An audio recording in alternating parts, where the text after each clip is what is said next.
ఒక పండితుడు ఒక ఊళ్ళో అందరికీ సాటింపెత్తాడు, నేను ఎంతటి చదువురాని మొద్దులకైనా చదువు నేర్పిస్తా అని. ఇక ఈ ముచ్చట ఆ ఊళ్ళున్న రాజుకు తెలిసింది.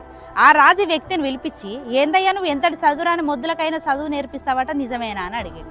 అప్పుడు ఈ వ్యక్తి ఏమన్నాడంటే, నిజమే రాజా, నాకు వరహాలు ఇస్తుండాలనే కానీ నేను గాడిద చేత కూడా వేదం నేర్పిస్తా అన్నాడట.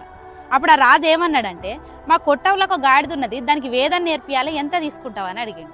అప్పుడు ఈ వ్యక్తి ఏమన్నాడంటే, నాకు ఒక 10 సంవత్సరాల కాలం ఇయ్యిర్రి, 10,000 వరహాలు ఇయ్యిర్రి, నేను వేదం నేర్పిస్తా అన్నాడు. అప్పుడు ఆ రాజు ఏమన్నాడంటే, సరే నీకు 10,000 వరహాలు ఇస్తా, కానీ నువ్వు ఈ 10 సంవత్సరాలలో కనుక వేదం నేర్పియకపోతే నీ తల తీసేస్తా అన్నాడు. ఈ వ్యక్తి సరే అన్నాడు. ఇక అటెడ్ పోయినాక ఒక వ్యక్తి వచ్చి, ఏందయ్యా జీవిత కాలం పట్టినా కూడా గాడిద చేత వేదం నేర్పించలేవు, నువ్వు ఎట్లా మాట ఇచ్చినావని అన్నాడు.